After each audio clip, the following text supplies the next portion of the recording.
Oh, shit. Hey.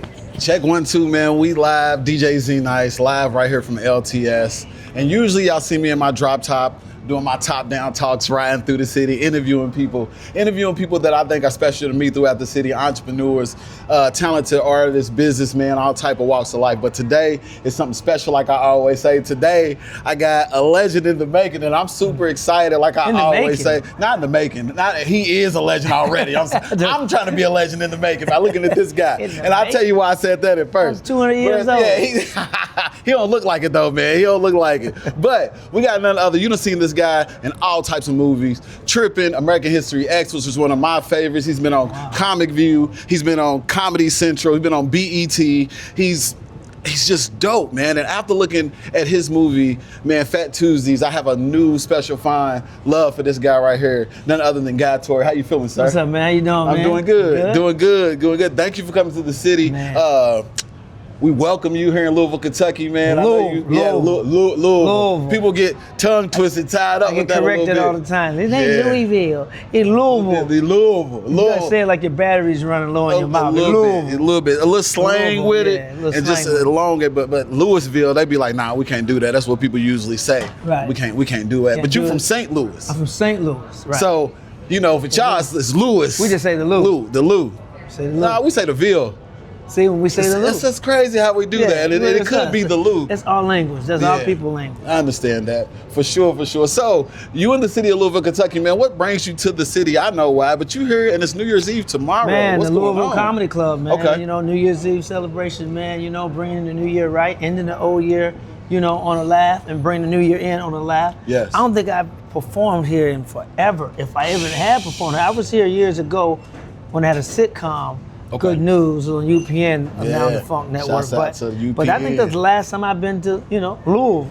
Mm-hmm. Yeah, but now I'm here. Hey, I'm here. New Year's Eve. So you performing at the Comedy Club? Yeah. Louisville Comedy Club. Yeah. Louisville Comedy Club. Man, when I heard and I seen it, I was like, we got Guy Torry coming in. You know what I'm saying? Doing New Year's Eve with us. So you got 2 shows or 1 show? 2 shows, 7:30 and I think 10, I believe, if I'm not mistaken, or 9:45 or something like that. Yeah. Okay. New Year's Eve. It's gonna be a great time too, man. It's a great way to bring in the new year. Definitely. You know, break tradition, what you normally do. Come and have some laughs. So what's some of the traditions that you set forth for yourself for the new year when you bring in close out an old year and bring in the new year? You know, the first thing I try to do is drop grudges, man. I hold grudges, man. Feel it. So every year, everybody had beef with that year, or if I had beef with anybody year, I try to let it go. Not bring those old grudges and crap into the negative energy into the new year. Start it off right. I definitely feel that, especially if the people are 300 years old like you, they might be gone. Man, I hold grudges a long time. Dang. I'm so mad the doctor slapped me in the ass when I was born. When I find that, listen, bro, no, we ain't hold no grudges. I think me, for myself, I always try to write down how I want to better myself and what I want for myself. And I feel like starting the year out interviewing you has definitely got it started off right. Okay. But I want to talk about Fat Tuesday. Fat Tuesday. Fat Tuesday. Legendary. Listen, I was looking at that movie and I was like, you came across everybody. Everybody. And how does it feel? And one thing I remember you saying about the movie is like you just wanted to put new people on, you know what I'm saying? And I definitely feel that from being a DJ, and I always got like a whole bunch of new DJs coming on, and I want to put them on as well. Right, it was twofold. One, I wanted a place to work out on my own, a place to work out my new jokes. Mm-hmm. And you know, me being new to the industry, new to LA, I was only 3 years in the game at that point, only 3 years in LA at the time. So you know, it wasn't easy to get up on stage. Yeah. You know, when you're trying out new stuff, and you're new, you don't get on. So you got to create your own opportunity. You can't wait on them. Nah. You got to create your own opportunity, and on top of that, put new comics on. Yeah, and in the movie, if y'all ain't seen it, y'all got to go see it on Amazon Prime. Go ahead and pay your little money. Go ahead and do. You ain't doing nothing anyway. It's on Freevee too. They owned by Prime, so Freevee is you know. I went ahead and got it yesterday. If your pocket a little strange, this happens. You know, we all have strange pockets sometimes. Go ahead and see it on Freevee. So a question I got in the movie.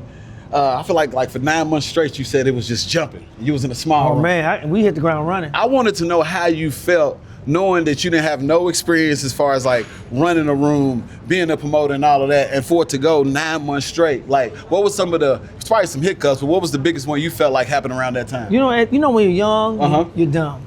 You don't even care. You're naive. Yeah. It ain't that you don't care. You don't know enough to know that what you're doing is a big job. Yeah. You're just going off of, you know, now that I look at it, in hindsight, it was an assignment. You know, God put me on assignment, and me being unselfish, you know, wanted to put other people on. Yeah. You know, I did the work, and He opened all those doors for me. So, you know, if I'd have known going into it, I probably wouldn't have done it. Because there was definitely some pitfalls, there was some haters, you know, some haters by other comic clubs in Los Angeles. There was some haters by even black comics who were regulars at the comedy store and didn't want to see other black comics coming to the comedy store. But you putting other people on, I don't understand why. You know, black people are, man. Come on, unfortunately, the crab in the barrel. Or, you know, white people, I mean, black people are funny. When black people get put on and they're around some white shit, then they want to be the only ones. Yeah. They want to come around you and peacock. Yeah. You know, and not put you on. But I was like, nah, I'm not gonna open the door. I'm gonna bust it down open.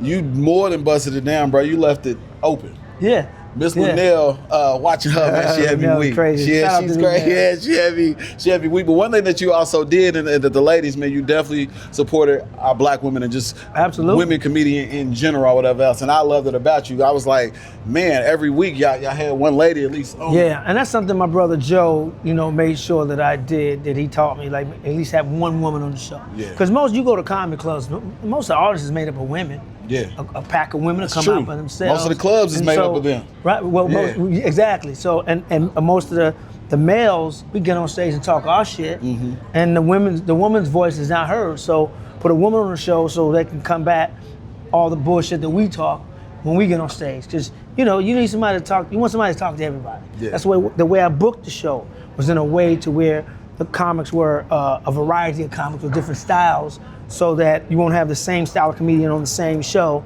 and their point of view is different. So, you know, it's a method to the madness. Yeah, I think it was definitely in perfect hands coming from a comedian and knowing what the comedians needed. True, because there are a lot of times there are promoters who do rooms and put lineups together, and they have no idea what the hell they're doing, and they just think, you know, they'll put two of the same comics on the same show. Can't have, you know, Corey Holcomb and TK Kirkland on the same show. You know, they're different comedians, got their own point of view. Who trained you? Right. Two legends right there. You can't put two guys who do impersonations on the same show. Yeah. You know, so I try to mix it up and make sure that the show is a variety show. You know what I mean? That, like, you got a variety of comics. You know, a physical comic, maybe a political comic, maybe just a regular satire comic, but all gonna be fun. More, I seen where you had a clip, man. You was talking with Steve Harvey, and you was just like, when you went from a comic to a comedian. Oh yeah. And one of the clips, I was just looking at how you was talking about, like, say a topic going on today, and how you were just able to make it funny, like a serious topic, maybe like what's going on in Pakistan or something like that. You're able to do that. Well, most comedians are, if it hits you. I don't try to force it. If the joke ain't there, then if it don't interest me to try to write a joke, then it ain't gonna happen. If it comes to me, you know, and I find something funny in it, then I'll attack it. Otherwise, you're trying too hard. And audience ain't stupid. They know when you're trying too hard. I've been called out a couple of times for trying too hard. You're doing too much. You're doing too much. I ain't hitting the mark. Yeah. And you gotta listen to your audience as well, because those are the ones we're doing comedy for. We're doing it for ourselves, but doing it for them too. So, you know, you kind of gotta have a balance. Because we're the experts at what we do. But they're the experts at what they do as being audience members. Yeah. They know what they like, and they know what they don't like. Exactly, and they ain't gonna laugh if you ain't feeling Especially it. if you black people. At all. So I usually, like I said, I do this out of my drop top. So we usually riding around through the city, seeing different parts of our city. My 72 Delta 88. That big? It ain't that big. No, it's not. It's a circle, but it's my city. Look, you go to Lexington and you can add that on to it. Now, Lexington, I've been there several times. See, why does that always happen? They go to Lexington, but you know. We go to who bring us. That's true. We go to Lexington definitely bring a lot of people. We would want to play every city in the world, right? If they bring us. You know what I'm saying? If they got to bring you, but it got to make sense for them too. I'm not just gonna put that on the comedy clubs or the promoters. It has to make sense to them too. It's got to be a win-win situation all the way around. It got to be a win for the comedian, a win for the promoter or comedy club, and a win for the audience. 3 wins. I feel like there's a lot of correlation in between. I think what I do, DJing, and having to like. Because DJs think they're funny, and comedians think we can DJ. Yeah, which I know music though. We both have an affinity for music. It's the same with kinfolk. Yeah. Because it's the same, you know. That timing. You got to read the audience. Got to make the audience move, whether it be comedy or whether it be music.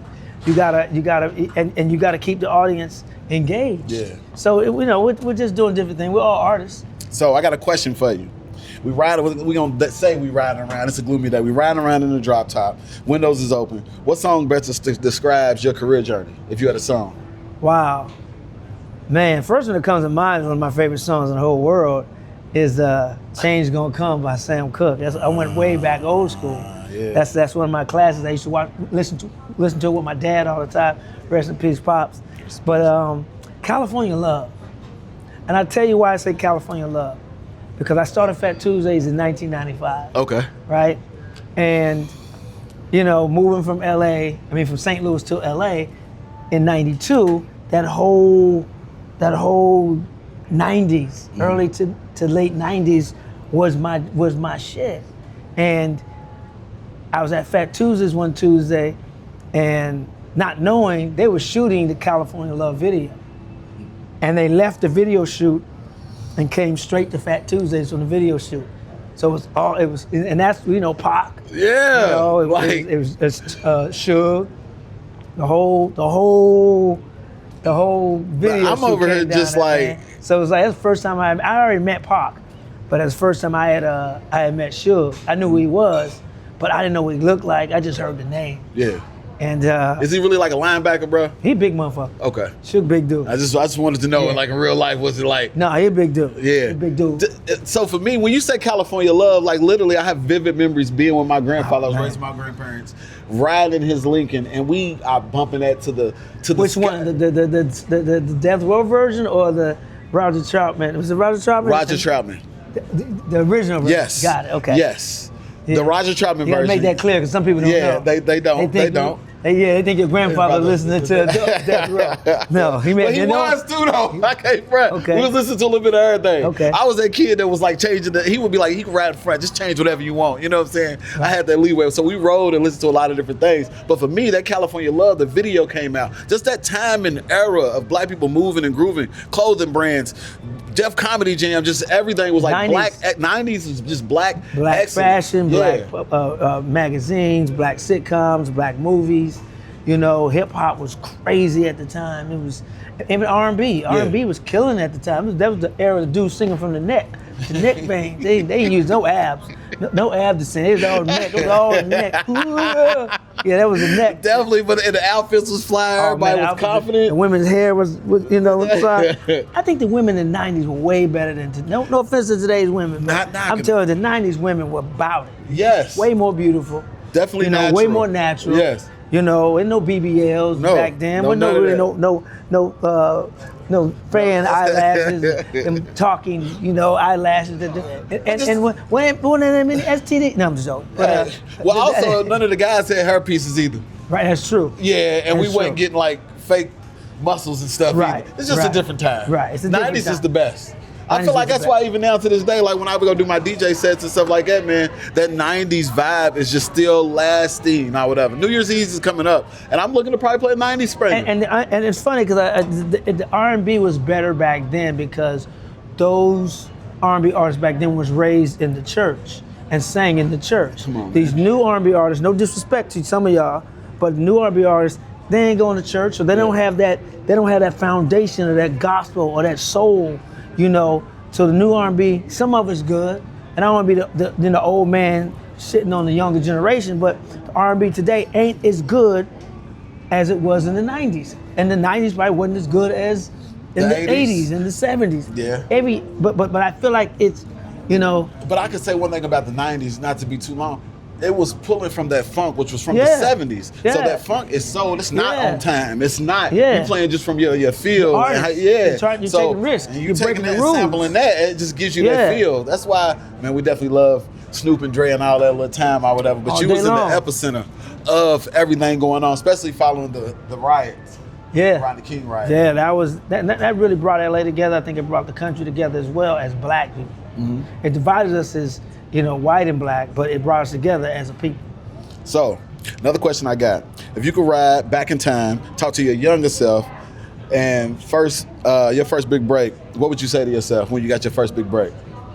Man. Don't take it for granted. Not that I took it for granted, it's like, that's one of my goals to do, and then it was like, okay, on to the next goal. Mm-hmm. I always will respect Def Comedy Jam. To me, that was my big break. and man, to just I don't know. I mean, I was pretty serious back then. I was more serious back then than I am now because I know a little bit more now. But I mean, I wouldn't change a thing actually. In Fat Tuesday, there's a part where you say that Martin told you to learn how to write. Right. Scripts. Learn how to write scripts. I'm sorry. Right. And they also talked about when you wrote a little part about like I think it was the raccoon. That was a whole episode. That was a Bruh, that was a whole episode. I'm over because as a kid, bruh, that was the episode. Yeah. I feel like that could come on now. I was fixing jokes on some of the other episodes, but the first script I actually wrote with Matt Diamond and I, the writer's assistants at the time, that was the first script, A Romantic Weekend. Man, listen. The Chilligan's Island. Dog, I feel like LeBron James, everybody loves that. Everybody loves that. James. I feel like LeBron James talked about him loving that episode. Did he? Yes. It's a clip of him, like in Martin, he talks about that specific one. Really? Yes, dog. Everybody loves that episode. I don't care who you are. LeBron don't even like me personally. I don't think he knew I wrote it. Well, hey, it is what it is. You gotta like him now. Well, I'm a Laker fan, of course. But you know, when he wasn't a Laker, and they always compared Kobe and LeBron, I was going with Kobe. Kobe fan. Why wouldn't you? Yeah. I mean, Kobe was probably pulling up the Fat Tuesdays. Kobe was at Fat Tuesday. Come on, before he was legal. He was 17, 18 coming to Fat. We had to sneak him through the back. See, bro? Yeah, we had to sneak Kobe through the back. I feel like he wasn't old enough to get in through the front. So a question I got. Him and Trevor Ariza. We had to stick Trevor Ariza through the back because he wasn't old enough to be in there either. See, back in the day. I had everybody in there, bro. I came across everybody. So one movie that you played in, I'm gonna talk about two movies. When I seen American History X, with me being raised with my grandparents. Fat Tuesdays. My uncle, that's how you got American History X? Yeah, they saw me at Fat Tuesdays. Okay, can you talk about that? Because you definitely, as a child looking at that movie, I mean, I understood what was going on a little bit, and it's going on still to this day. It is. So when I look at it now, and it's like, damn, just full circle. But you was a comic relief in that movie. Like, for a movie being so left, you came through and it was like, even though you was joking about something serious, you made it serious. And then when you chilled and started to talk to him, it was like... That was a God-given part, man, because, you know, they came down to honestly see Tommy Davidson for that role. Because he was on bill that night. Okay. Right? I booked him that night. And Tommy Davidson's a legend. Like, one of the most underrated, very talented cats in the history of television and film. Tommy Davidson, shout out. So the fact that they booked me over Tommy was God, period. And of course, I was a lot more affordable. and I looked more the part of a prisoner because my teeth were raggedy, my skin was pimply.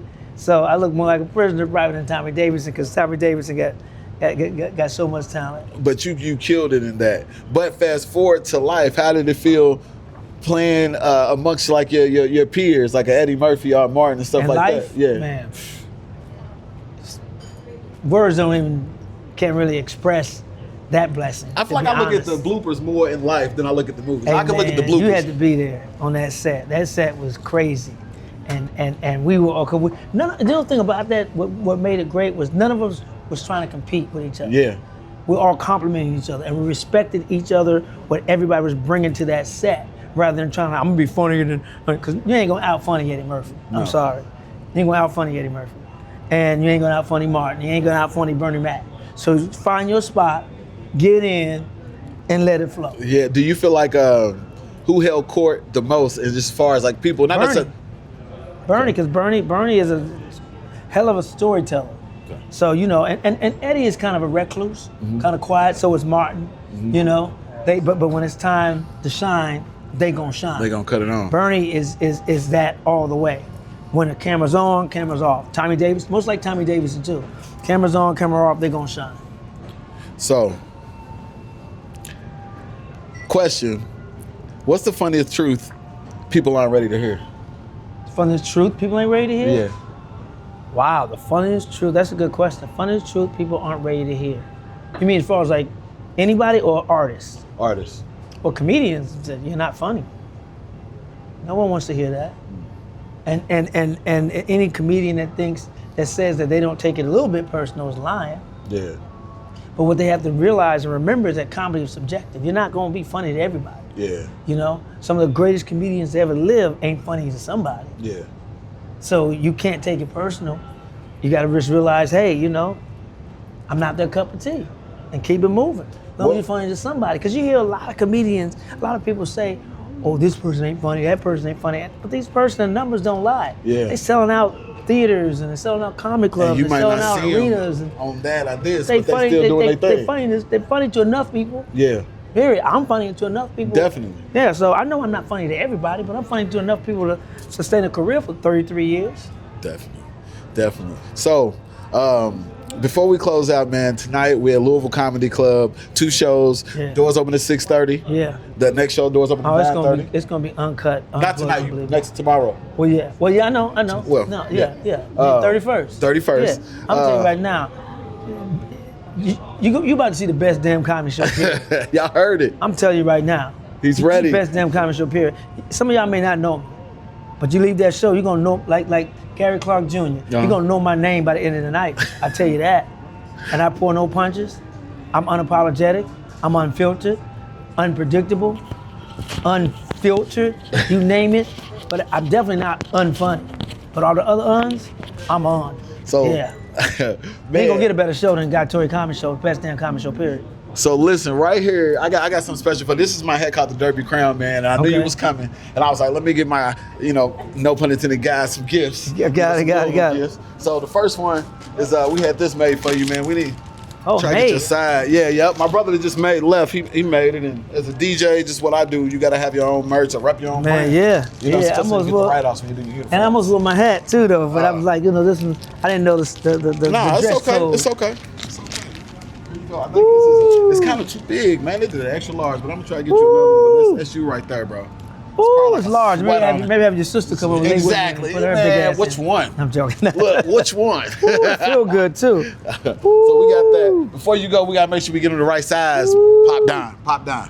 You heard it. And then also with that though, it's only good right. Too. Yeah, we can't be having no. You feel me? We can't do that. It's hotter than slave pussy.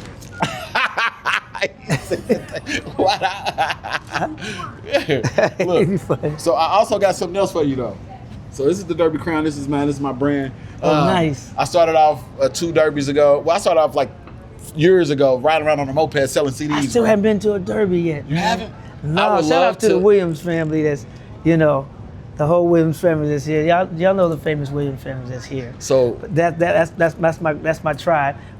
They keep telling me every year, you gotta come to Derby, come on back. I got so many events. I'll be here Derby Day during the day. Out there on the patio, I'll be at the Omni. I got the whole, I have it all set up for you. Okay. And if you decide to come back, we'll make sure it's right. So shout out to Keita, shout out to Benicia, yes. Shout out to John, shout out to Bethany, shout out to all them thoroughbreds except for John, but the rest of them are thoroughbreds. Okay. I ain't call another dude a thoroughbred. Can't do it. Or a stallion. No offense, we ain't doing that either. Yeah. Or a stallion. So this is the Derby Crown, man. The Nice Vibes is me. Woo. And that's for Derby last year, but. See, y'all see that? So we don't see that. You got zoom in. I got you. We just have to go back and forth a little bit. You know what I'm saying? Lace you up right. I'll make sure my lawyers don't come after you for the logo. No, please don't. I'm sorry. It's a gift. It's a gift. Don't get me out. I'm not ready yet. They gonna be on it like, hold they be on. on top of it too. Cease and desist. Yeah. So I just wanted to show love because I greatly appreciate speaking to you. Greatly appreciate what you're doing for the comedy community, but also your selflessness and wanting to put other people on. And I feel like that was a similarity that I saw in watching Fat Tuesday that I want for myself and I want for others. And, can't want it. Gotta do it. Wanting it and hoping it is negative words. You gotta do it. If you want, that's an excuse to say, well, I wanted to do it. Yeah. Or I tried to do it. I don't try shit. Yeah. I do shit. Because if you don't do it, then that's your fallout. There's no excuses. Either you're gonna do it or you ain't gonna do it. Period. So that's what you're gonna do, and it spoke to you because that's what we're put on this earth anyway, is to give back. It's never about us. Yeah. And when you talk about, God, and our job is to serve, and how you serve is putting other people on, how you serve other people. So it's never about us. Always about putting other people on, no matter what, good or bad. Even if they're bad, you gotta let them know. Just be honest with them. I can't put you on. You ain't ready. I'm told a lot of comics want to do Fat Tuesdays. I tell them, you ain't ready. Yeah. You ain't ready. I gotta protect my brand. And when you're ready, and then some of them, they got ready, and they got put on. But you can't put everybody on if they ain't ready. You're gonna do disservice to yourself and to them, and to your audience. Hey, you heard it right here first, because I know that's what I needed to hear for 2020, going into 2026. Thank you again. Man, good. Appreciate Thank you, so man. much, man. Man, this is fat. Pun intended.